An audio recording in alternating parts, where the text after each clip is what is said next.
Hi అండి, రేణుకా వంటలకి స్వాగతం. ఈరోజు ఒక హెల్దీ అండ్ టేస్టీ స్నాక్ చేసి చూపిస్తాను. ఇవి స్ప్రౌట్స్తో చేసుకునే వడలండి. క్రిస్పీగా చాలా చాలా టేస్టీగా ఉంటాయి.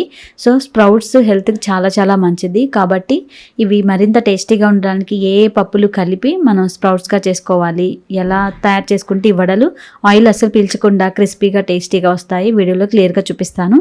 దీనికోసం పెసల మొలకలు 1 కప్పు, అలాగే ఉలవలండి. ఇవి 1 టేబుల్ స్పూన్ వరకు ఉలవ మొలకలు తీసుకున్నాను. ఇవి ఎర్ర శనగలు, తెల్ల శనగలు, ఇవి కూడా మొలకలు అనమాట. అలాగే పచ్చిశనగపప్పు 1 గంట సేపు నానబెట్టి తీసుకోండి.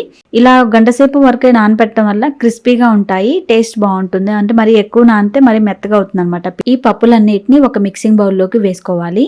ఇక్కడ మనం మొలకలు ఎలా తయారు చేసుకోవాలంటే, ముందు రోజు నైట్ అంటే ఒక 8 గంటల సేపు పప్పులన్నీ బాగా నానాలి. ఆ తర్వాత ఒక 8 గంటల సేపు క్లాత్లో కట్టి ఉంచినట్లయితే మొలకలు ఈజీగా వచ్చేస్తాయండి. మొలకలు అలా తయారు చేసుకోవాలి. ఈ మొలకలన్నీ కూడా కలిపి ఇప్పుడు వీటిని మిక్సీ పట్టుకుందాం. వీటిని మిక్సీ జార్లో వేసుకొని ఎక్కువసేపు గ్రైండ్ చేయకూడదు అనమాట. అంటే మరీ మెత్తగా ఉండకూడదు. ఇవి ఆన్ ఆఫ్ చేసుకుంటా కచ్చాపచ్చాగా గ్రైండ్ చేసుకుంటేనే క్రిస్పీగా వస్తుంది. మరి ఎక్కువ మెత్తగా గ్రైండ్ చేసుకుంటే మనకి ఇక్కడ ఆయిల్ ఎక్కువ లాగేస్తుంది, అలాగే క్రిస్పీనెస్ రాదనమాట. చూడండి, ఈ విధంగా కచ్చపచ్చగా గ్రైండ్ చేసుకోవాలి. అప్పుడే ఇవి క్రిస్పీగా ఉంటాయి, ఆయిల్ అస్సలు లాగవు, టేస్ట్ కూడా బాగుంటుంది. సో ఈ విధంగా తయారు చేసుకోండి. పిండి చూడండి లూజ్ అవ్వలేదు, అలాగే మరి పప్పులు ఎక్కువ కనిపిస్తూ లేదు. ఇలా కచ్చపచ్చగా గ్రైండ్ చేసుకోవాలి.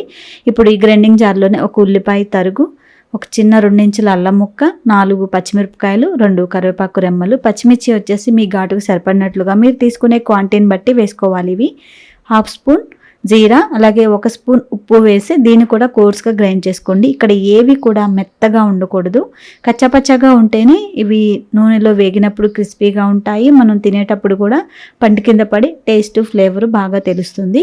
1 ఉల్లిపాయ బాగా సన్నగా తరిగి వేసుకోండి. కొంచెం కొత్తిమీర కూడా తరిగి వేసుకొని ఇప్పుడు వీటన్నిటిని కలపాలి. మనం ఉప్పు కూడా వేసాం కాబట్టి ఇంకేమీ వేయనవసరం లేదు. వీటన్నిటిని బాగా కలపండి. మనకి పిండి అనేది లూజ్ అవ్వకూడదు అనమాట. లూజ్ అయితే ఆయిల్ ఎక్కువ లాగేస్తుందండి. వడలకు వచ్చేసి పిండి ఇలా గట్టిగా ఉండాలి, అలాగే వడలు అనేవి క్రిస్పీగా ఉండాలి, అప్పుడు అవి టేస్ట్ ఉంటాయి. చూడండి, పిండి ఈ విధంగా మంచిగా కలిపిన తర్వాత ఇక్కడ మనం చేత్తో చేసేసుకొని ఆయిల్లో వేసేసుకోవచ్చు. చూడండి, ఇలా చేత్తో చేసేసి ఆయిల్లో ఈజీగా వేసేయచ్చు అనమాట. మీరు ఎప్పుడూ చేసేవాళ్ళు అయితే మీకు ప్రాక్టీస్ ఉంటుంది, ఈజీగా వచ్చేస్తుంది. లేదు మీరు బిగినర్స్ కొత్తగా చేస్తున్నట్లయితే మీకు ఇది ప్రాక్టీస్ ఉండదండి.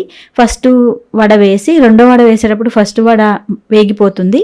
సో అట్లా బ్యాలెన్స్డ్గా ఉండవన్నమాట. ఒకటి మాడిపోయి ఒకటి వేగుతూ అలా అవుతుంది. కాబట్టి ఇలా తడి క్లాత్ పైన కానీ కవర్ పైన కానీ ఇలా ఒత్తుకొని మనం ఒకేసారి ఆయిల్లో వేసుకుంటే ఒక్కొక్క బ్యాచ్కి నీట్గా అన్ని ఈవెన్గా ఫ్రై అవుతాయి అన్నమాట.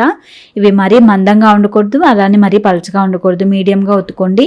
వేడిగా ఉన్న ఆయిల్లోకి ఇలా 1 by 1 డ్రాప్ చేసుకోండి. మనం తీసుకున్న కడాయికి సరిపడా 5 లేదా 6 లేదంటే 4 అలా మీరు కడాయి తీసుకున్న దాన్ని బట్టి వేసుకొని మీడియం ఫ్లేమ్లో పెట్టి ఫ్రై చేసుకోవాలి. ఇవి కొంచెం మందం ఉంటుంది, అలాగే కొంచెం కచ్చాపచ్చగా గ్రైండ్ చేసాం కాబట్టి వేగడానికి టైం పడుతుంది. ఎక్కువ సెగ పెట్టేసినట్లయితే పైన కలర్ వస్తుంది, లోపల పచ్చిగా ఉంటుంది.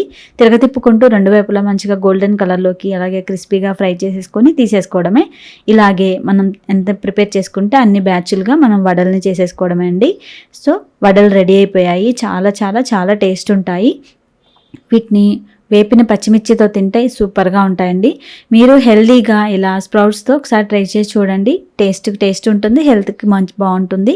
ఈ వీడియో మీకు నచ్చితే లైక్ చేసి షేర్ చేయండి. Thank you.